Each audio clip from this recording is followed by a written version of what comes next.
아멘. 우리가 마음껏 예배 드릴 수 있는 형편은 아닙니다만은 또 오늘 이 시간에 오신 여러분들에게 특별한 위로와 은혜가 있기를 바랍니다. 또 집에서 예배를 드리신 분들에게도 신앙이 결코 이 어려운 상황에서 약하거나 이렇게 소홀히 되는 게 아니라 오히려 하나님을 더 귀하게 섬길 수 있는 기회가 되기를 바랍니다. 전 세계는 지금 한 번도 경험해보지 못한 환경에 직면하고 있습니다. 질병의 확산과 기후 재앙 앞에 속수무책으로 지금 당하고 있습니다. 100년 전에 거의 이런 동일한 상황이 벌어졌습니다. 유럽에서 과학의 발달과 자본의 축적으로 인해서 인류에게 유토피아가 온 줄 알았습니다. 그래서 오스트리아를 중심으로 많은 예술인들과 돈 많은 사람들이 흥청망청 삶을 쾌락 속으로 들어가면서 자기들이 이 세상을 만들 것이고 유토피아를 만들 것이라고 생각을 했습니다. 그리고 빵 터진 것이 1차 대전과 2차 세계대전이었습니다. 그 전에는 전쟁이라고 하는 게 조그만 지역에서 그냥 왔다 갔다 하면서 대장끼리 싸우는 겁니다. 그러나 1차 대전, 2차 대전이 다른 것은 뭐냐면 전 국민이 전쟁에 동원되는 전쟁이었습니다. 후방에 있는 사람도 전쟁 물자를 만들어야 되고 모든 자본을 전쟁 물자로 제공을 해야 되는 전국민 징병제 같은 그런 것이 나면서 유럽이 한꺼번에 망해버렸던 겁니다. 그래서 철학이 실존주의 철학, 이 고통에서 우리가 벗어날 것이 무엇인가 라고 했고, 신학에서는 하나님을 믿었던 그 하나님은 누구시냐, 그 하나님은 누구신가 고민을 했습니다. 그래서 나왔던 게 기독론입니다. 우리가 믿는 그 하나님은 예수 그리스도를 보내주셔서 가장 눈물을 흘리는 십자가의 고통 속으로 찾아오시는 분이라고 하는 것, 이건 설교에서 여러분이 들었던 메시지지만 이게 전쟁 이후에 나온 예수님을 찾는 신학의 교리였습니다. 여러분 알다시피 지난주에는 독일과 유럽에 100년 만에 폭우가 쏟아졌던 것을 알 수가 있습니다. 유럽은 나라가 서로 붙어 있어가지고 강이 여러 나라를 흘러가는 겁니다. 그래서 한 나라의 강이 잠기면 그 옆에 나라로 흘러가가지고 그 옆에 나라를 쓸어버리기 때문에 이 사람들은 유럽 경보 시스템을 유지하고 있다고 합니다. 자기 나라의 위기가 오면 그걸 이웃 나라에도 알리는 유럽 경보 시스템을 동시에 알려서 이렇게 방어를 한다는데, 근본에 이 경고 시스템도 아무런 소용이 없었다고 합니다. 여러분 알다시피 유럽은 옛날부터 성을 쌓고 모든 기반 시설을 전 세계에서 완벽하게, 거의 완벽에 가까울 만큼 갖추어 놓은 나라라고 합니다. 그런데 한꺼번에 한 몇 시간 만에 쏟아지는 물은 어떤 준비를도 넘어버리는 그런 재앙이었다고 합니다. 그래서 사망자가 한 200여 명, 실종자들이 찾을 수 없는 사람들이 한 200여 명, 이재민들은 뭐 수만 명에 이르는 그런 재앙이 지금 일어나고 있습니다. 저 유럽의 가장 반대쪽이 캐나다 쪽입니다. 그러니까 반대쪽이에요. 한쪽은 지금 상상을 초월한 홍수가 나고 반대쪽에서는 불이 나고 있습니다. 지금 소련에는 산에는 300군데가 불이 일어나고 캐나다에는 200군데가 불이 나고 있습니다. 원래 캐나다는 지금은 시원한 나라입니다. 여름에는 아주 북극이 쪽이기 때문에 시원해서 온도가 올라가지를 않습니다. 지금은 거의 한 40도 올라간다고 하는데, 저 불을 경험하고 사람들이 이구동성을 하는 얘기가 지구에 불을 지르는 것 같다. 또 미국은 산이 커가지고 대형 산불만 지금 50군데가 진행이 되고 있습니다. 참 그 소방관들은 어마어마한 고통을 당하고 있는 것을 우리가 보게 됩니다. 그런 얘기 들었습니까? 북극에서 천둥이 친다고. 천둥이 치려면 지상에서 기온이 높아가지고 이 상승기류가 올라가서 위에서 마이너스 극, 플러스 극 이런 작용으로 인해서 천둥이 치는 건데, 북극은 땅덩어리가 다 얼음덩어리입니다. 그러니까 찬 공기가 올라가야 되는데 북극 위에서 천둥이 쳤으니 이 기류가 고온 상승이 되었다는 그런 증거로 세계의 많은 사람들이 지금 주시를 하고 있는 것을 우리가 보게 됩니다. 지금 무서운 변화가 일어나고 있는 것을 우리가 알게 됩니다. 저와 여러분은 뉴스를 통해서 지금 인류는 모두가 다 참 이 기후위기로 인한 자연재해 앞에 어떻게 할까 하면서 걱정 아닌 걱정, 심지어 두려움 속에 있는 것은 사실입니다. 오늘 설교 제목이 피난처는 준비되어 있나요? 입니다. 피난처는 언제 필요하느냐? 가장 무서운 위기 때 피난처가 필요합니다. 제가 어렸을 때 살았을 때 제 초가집 바로 방문 앞에, 큰 방문 앞에 제비가 집을 짓습니다. 그래서 여름 내내 제비가 왔다 갔다 그래요. 그런데 천둥이 치면 제비들이 전부 다 피합니다. 자기 집으로 피합니다. 여러분 왜 흥부와 놀부 얘기에 제비 이야기가 나오겠습니까? 그만큼 우리는 제비를 많이 경험하고 살기 때문에 제비 얘기가 나옵니다. 자, 우리는 살아가면서 피난처가 필요합니다. 우리 인생이라고 하는 것, 이 지구라고 하는 것은 난공불락 같은 성체가 아닙니다. 특별히 구약을 우리에게 전해준 이 이스라엘 백성들, 하나님의 백성은 정말 어려움을 많이 경험한 사람들입니다. 이 사람들은 군대로 조직되거나 엘리트로 조직되거나 어떤 나라를 세워보려고 했던 종족들이 아닙니다. 하비루라고 해서 떠도니는 집시 같은 사람이었습니다. 그 사람들을 하나님이 부르셨던 겁니다. 가장 천한 사람들을 불렀습니다. 가장 천에서 하나님을 섬기고 평화의 중심으로, 샬롬의 중심으로 가다 보니까 옆에서 치고 위에서 치고 밖에서 치고 환난을 너무 많이 경험한 겁니다. 문제는 그들이 생존했다는 겁니다. 문제는 그들이 그 환경을 뛰어넘어서 히브리 문명, 언어를 만들고 사람들을 소중히 여기면서 법을 만드는데, 규칙을 만드는데 이웃의 것은 탐내지 말라, 이 법을 만듭니다. 저와 여러분이 어렸을 때에 무슨 얘기를 많이 들었습니까? 법을 믿지 말고 이걸 믿어라. 동네에서 주먹 쓴 사람이 최고예요. 학교를 갔더니 뒤지게 맞는 사람이 많은 거예요. 그랬는데 우리가 정말로 오랜 시대에 이웃의 것은 탐내지 말라, 이 법을 세우는 거예요. 그래서 구약이 인류학적으로 지구 전체에 사람들의 사회를 건강하게 만드는 그 가치가 있다 했기 때문에 우리는 구약을 소중히 여기고 하나님의 계시로 여기는 겁니다. 요즘에 들어와서 아내도 여성도 귀하게 여기고 그러지요. 우리 아버지 시대 때는 여성은 그냥 일꾼이야, 일꾼, 노예, 그런 정도였습니다. 지금에서야 와야, 그러니까 구약에서 하나님께서 내 이웃집에 있는 여인도 귀하게 여길 것이고 내 가정에 있는 자녀들도 귀하게 여길 것이고, 이것이 거의 한 5,000년 전부터 이렇게 우리에게 전해져 왔는데 우리는 이제야 그 의식에 눈을 떠서 사람을 대할 때 여성이든 아이든 장애자든 다 귀하게 여겨야 된다 하는 의식, 혁명을 갖게 된 겁니다. 성경에 보면 이런 찬송이 있습니다. 어두운 죄악길에서 목자 없는 양같이 모든 사람 길 찾아 헤맨다. 우리 삶의 현실뿐만이 아니라 성경에서 하나님의 백성들은 어두운 죄악길에 있는 거예요. 전쟁과 고난과 역경과 어려움과 피할 길이 없는 거예요. 그런데 그 사람들이 생존을 했습니다. 그리고 했던 게 뭐예요? 우리는 여호와 하나님이 피난처 되어 주시었어. 여기까지 살아왔다. 이 고백을 시편을 통해서 우리에게 해주고 있습니다. 어두운 죄악길에서 목자 없는 양같이 길 찾아 헤매는 모든 인생들, 그러니 이때라 주님께 나오자라고 하는 찬송이 있습니다.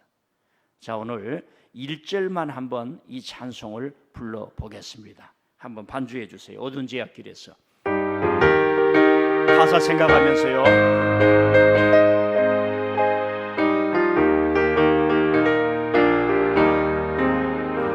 모든 죄악길에서 목자 없는 양같이 모든 사람 길 찾아 헤맨다.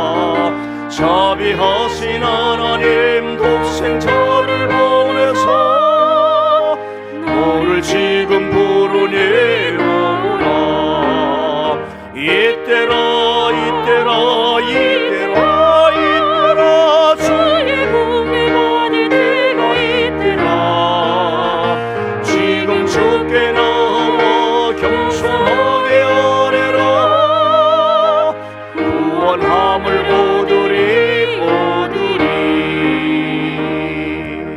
이때라 피난처가 필요할 때는 가장 어려울 때입니다. 저는 이 세상을 보면서 항상 하나님께서 말씀하시고 사인을 보내지만은 특별한 예수여에서 그 사인을 보내는 사이렌을 울리는 그런 시기가 지금이 아닌가 생각합니다. 첫 번째로는 신앙을 가진 사람들이 더 진짜 신앙을 찾아야 됩니다. 마음대로 교회 가서 예배 드릴 수 없지만 신앙생활은 더 풍성하게 할 수가 있습니다.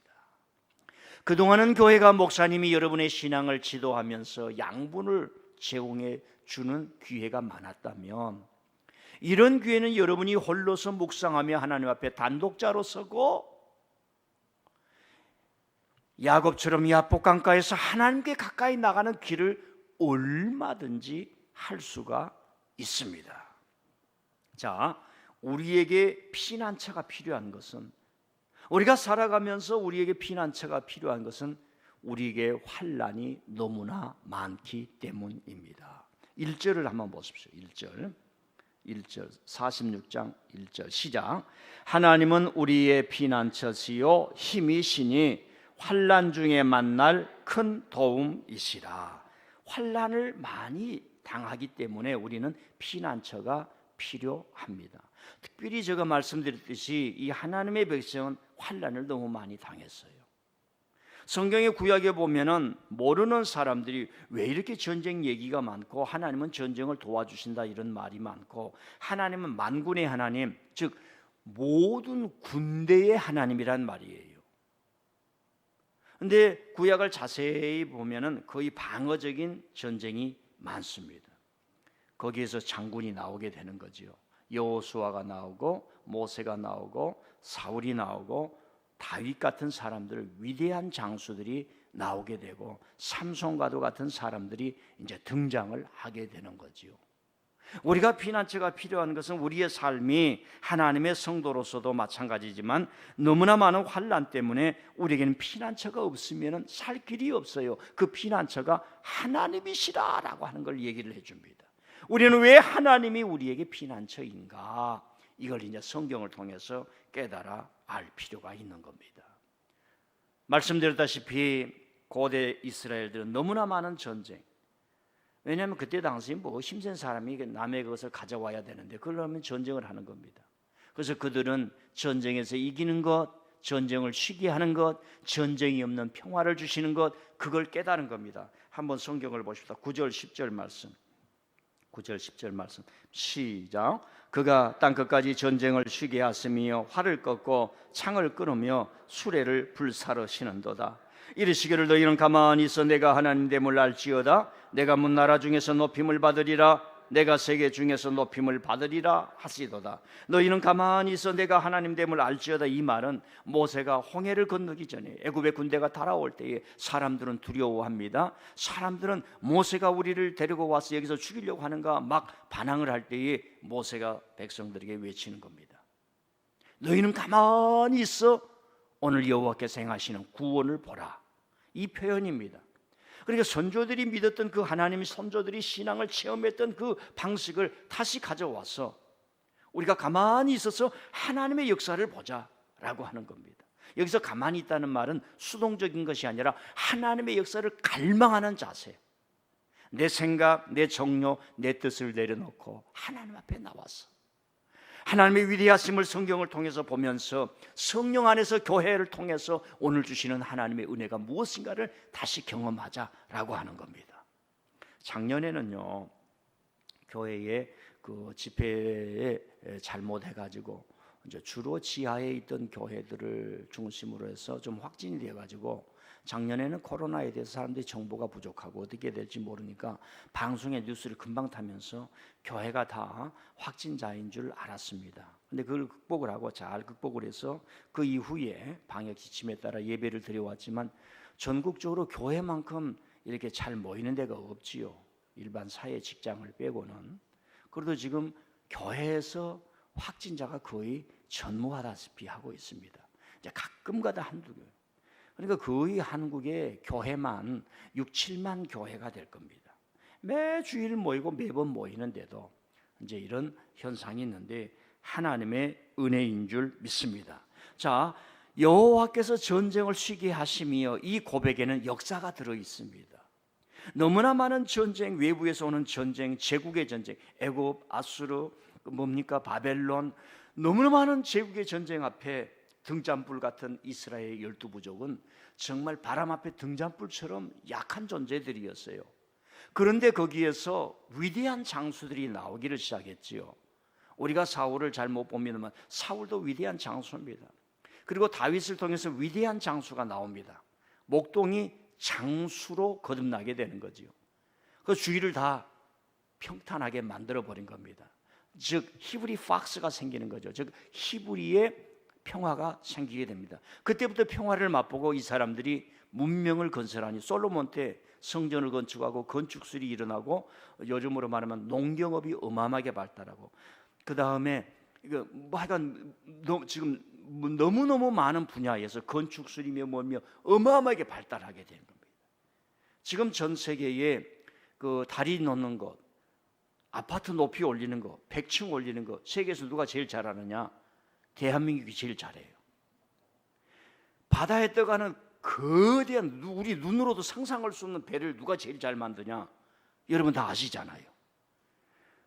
우리는 미국이 이 군사 문제를 자꾸 풀어주면 너희들이 만들어봐라 그러면 다 만들어요. 왜 로켓을 우주로 못 쏴 올리느냐? 포 쏘는 거, 로켓 폭탄, 그걸 800km 이하는 만들지 못하게 해서 못 만들고 있는 거예요. 저와 여러분은요, 귀에 말씀은 다 할 수 있는 대단한 하나님의 후손들인 줄 믿습니다. 그래서 이 사람들은 성경이 지금 그래서 그 평화를 맛보고 샬롬을 맛보고 여호와는 전쟁을 쉬게 하셨습니다. 그 많은 화살과 창과 전쟁을 맞았지만은 여호와는 피난처가 되어서 오늘 우리를 인도해 주셨습니다 라고 하는 말씀의 고백이 이 말씀 속에 들어 있습니다. 사랑하는 성도 여러분요, 우리가 살다 보면 전쟁, 기근, 자연재해, 인생의 환난, 질병재해, 이것이 얼마나 많은지 모릅니다.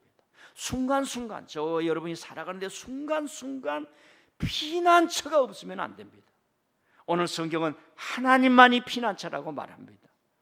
그리고 하나님께서는 은혜를 만들어 놓으시고 은혜 없이 살아가면서 갈망하면서 고아처럼 살아가는 사람들에게 다 오라고 하는 겁니다. 어서 오라고 하는 겁니다.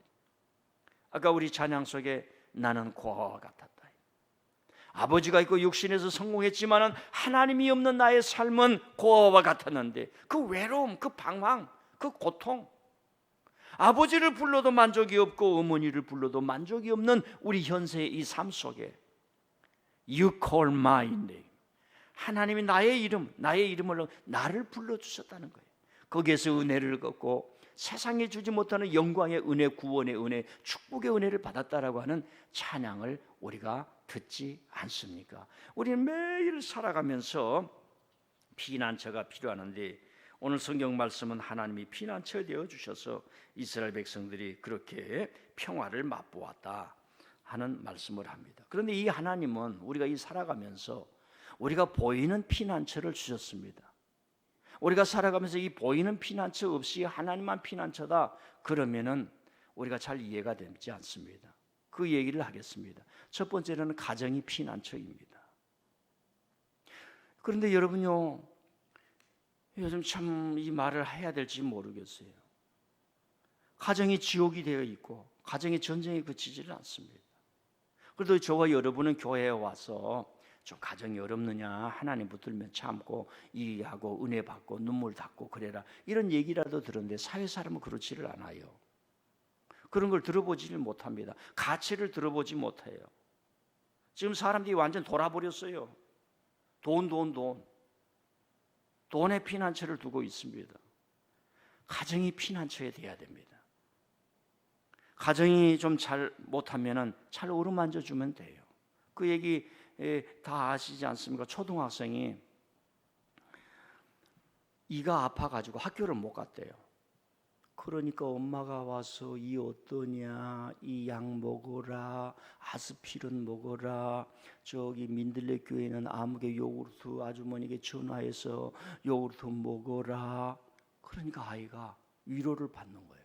아프지 않을 때는 학원 갔다 왔냐? 바이올린 학원 갔다 왔냐? 태권도 했냐? 맨날 그러니까 아이가 엄마의 푸시에 견디지를 못했는데 학교를 안 가니까 엄마가 종이 돼가지고 막 섬겨주니까 피난처가 되니까 학교 안 간다고 그랬대요.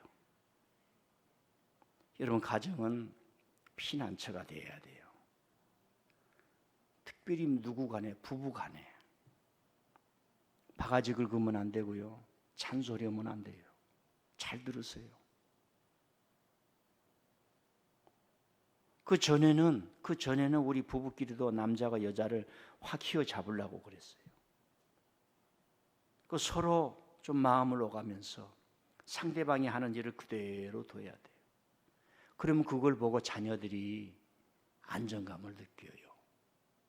우리 다윤이가 동생 다혜하고 와서 같이 물놀이를 해요. 물 좀 많이 틀어놓지 물값 아끼려고 그러는 거에서 물을 조금만 해서 이렇게 하는데 얼마나 잘 논지 몰라요. 그래서 속으로 저 물어보지는 않았지만은 다윈이 엄마 아빠는 안 싸우고 사는가 보다 그런 생각을 했어요. 그래서 제가 선물을 드렸어요. 다윈이 엄마가 교회 오면 5층으로 올라가서 먹을 만큼 고추하고 깻잎은 따가세요 그랬어요. 그 보통 우리는 유기농을 넘습니다. 우리 교회의 농사는 유기농을 넘어서 영기농까지 갔어요. 하나님은 당신이 피난처시니까 피해오는 사람을 하나님은 품어주시는 거예요. 눈물 흘리는 사람을 외면하지 않아요. 그것 가지고 왔느냐 하지 않아요. 그 피난처이신 하나님이 이 땅에 당신의 모습을 드러내기 위해서 가정을 주신 거예요. 그런데 가정이 세상에 있다 보니까 너무 어려운 일을 했어요. 이 상담학자들을 보면 가정에서 다 갈등과 어려움과 인생의 낭만과 절망과 아이들이 상처를 다 받는 거예요. 물론 사람은 상처받은 것만큼 치료되는 줄 믿습니다. 제가 이번에 동정표를 좀 얻었어요. 교회 일하다가 팔이 찢어졌잖아요. 이 사진을 보냈더니 몇 사람들이 아이 목사님 팔 다쳤는데 어때요? 이제 그렇게 물어보더라고요. 사진을 안 올리다가 여러분들한테 동정표 얻고 싶어서 이제 올렸어요. 빨리 제습이 사는데 도움 주시길 바랍니다. 여러분이 안 내놓으면 돼. 지금 이제 마이너스 카드로 긁어야 돼요. 왜 그러느냐? 이상해요. 목회자는 기도를 하다 보면 누가 떠올라요. 야, 그 사람이 동참하면 좋겠다. 그 마음에는 목회 30년 제 목회를 뒤돌아보면 하나님이 그 사람에게 은혜를 주시려고, 복을 주시려고 여러분 10만 원씩 동참한 사람도 있습니다. 자, 가정이 피난처가 되어야 됩니다. 두 번째는 국가가 피난처가 되어야 됩니다. 지금까지 제가 공부를 해보니까 국가는 국민들에게 희생을 강요를 했습니다.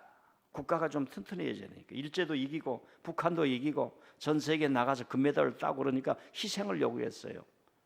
노동자들은 12시간, 16시간 일해라. 월급도 안 줬어요. 이만큼 됐습니다. 국가가 다 내야 돼요. 소득에 가서 광부들, 간호사들, 월남전에 간 사람들 다 국가가 보냈어요. 근데 공부를 해보면은 그 돈을 다른 사람이 다 가져간 부류가 있어요. 대체적으로 친일파 세력의 라인에서 부를 거머쥐는 사람이 국민들에게는 희생을 요구하고 그 사람들이 부를 겪으면서 자자손손 지금 되어 있기 때문에 사람들이 마음이 아픈 거예요. 지금 많은 사람들이 생각이 변하고 있습니다. 국가가 국민을, 시민을 보호해야 되겠구나. 국가가 피난처가 되어야 됩니다. 미국은요, 국가가 시민들을 보호하는 것이 별로 없어요. 겉으로만 그러죠. 지금 북구의 나라는 이 코로나 상황에 와도 돈을 많이 풀지를 않아요. 이미 되어 있으니까. 이미 안 줘도 다 되어 있어요. 앞으로 그렇습니다. 국가가 시민들을 보호해야 되는 거예요. 세 번째는 뭐냐면 사람이 피난처가 돼. 사람, 우리 자신들이. 우리가 이웃에게 위협적인 존재가 될 수가 있습니다. 교회는요, 이 교회에 와서 은혜를 사모하고 하나님의 영광을 받는 사람들을 보호를 해야 됩니다. 근데 교회 내부를 보면은 교회 와서 헌신도 하지 않아요, 희생도 하지 않아요, 교회 발전에 아무런 일도 하지 않아요. 몇 사람들 모아가지고 말을 내서 이러쿵저러쿵 해서 교회가 분란이 난 게 너무 많아요. 나는 우리 교회 안수 집사님들, 장로님들, 권사님들 잘 들으세요. 우리 교회에 와서 헌신하지 않는데 따따고 따는 사람은 절대로 발언권 주면 안 됩니다. 조직이라고 하는 건 그렇게 되는 게 아니에요. 두 번째로는, 그러면 교회 밖에 있는 사람들에게는 그 사람들이 죄인이든지 큰 소리를 치든지 교회가 섬겨야 돼요. 왜? 교회는 피난처 역할을 해야 되니까. 이 둘을 이해하시죠? 이 둘을 이해하시죠? 심지어 장로님이라고 하고 목사님이라 할지라도 그 교회 발전에 하나님 나라를 위해서 희생과 헌신하지 않으면 말하면 안 돼요. 국가도 마찬가지입니다. 대통령도, 고위공직자들도 나라를 살리기 위해서 6.25 전쟁 이전에 이 학교를 세우고 국민들이 배워야겠다면서 자신의 재산을 낸 교육과들이 얼마나 많았습니까? 지금 고위공직자들이 되어서 거짓말을 하면 되겠습니까? 이 나라를 내가 다 다스려야겠다고, 다 고쳐야겠다고 하면 되겠냔 말이에요. 희생과 헌신을 할 수 있어야 되지요. 마지막으로는요, 이제 사람이 피난처가 돼야 되고 교회가 피난처가 되어야 되는 겁니다. 잘못된 피난처를 붙들고 사는 게 있지요. 그래서 중독이 되지 않습니까? 술을 피난처로 삼은 사람이 있어요. 힘들다고 한 잔, 외롭다고 한 잔, 기분 나쁘다고 한 잔, 또 잘 된다고 한 잔, 만날 한 잔, 태어나서 죽을 때까지 한 잔, 술을 붙들고 살아가는 사람이 많아요. 잘못된 피난처, 주님께로 오셔야 될 줄 믿습니다. 이렇게 얘기해놓고 지금 설교의 결론을 말하려고 해요. 기분 좋지요? 우리는 지금 위기의 시대를 살고 있습니다. 영원한 피난처인 하나님을 더 잘 믿고 더 잘 붙들고 새롭게 믿어야겠습니다. 피난처는 가장 위기의 때에 필요합니다. 지금 하나님께 달려와야 돼요. 자녀들도 하나님께 달려와야 됩니다. 피를 쏟는 심령으로 우리가 하나님께 와야 될 줄 믿습니다. 예수님은 우리를 용서의 피난처로 인도해 주셨습니다. 예수님을 우리들을 천국의 피난처로 인도해 주셨습니다. 예수님은 우리를 피난처이신 하나님께로 인도하신 거예요. 그래서 우리가 예수님의 기차에 타고 예수님을 믿고 예수님의 그 공로를 의지하고 그 예수님을 찬양하며 내가 주님이 가르쳐준 그 말씀대로 살아가겠습니다 결단하는 줄 믿습니다. 우리가 너무 많은 환난이 있습니다. 삶이 무너지고 배신당하고 아프고 울고 씻고 살기 싫을 만큼 힘들고 어려울 때가 있습니다. 여러분, 그 고통을 어디에서 다 피난처로 삼을 수 있느냐? 하나님 아버지이신 줄 믿습니다. 지금 여러 가지 이야기가 있지만 여러분, 이 하나님을 잘 붙드는 기회, 잘 믿는 기회, 다시 믿는 기회, 다시 회복하는 기회로 삼으실 수 있기를 바랍니다. 제가 기도합니다.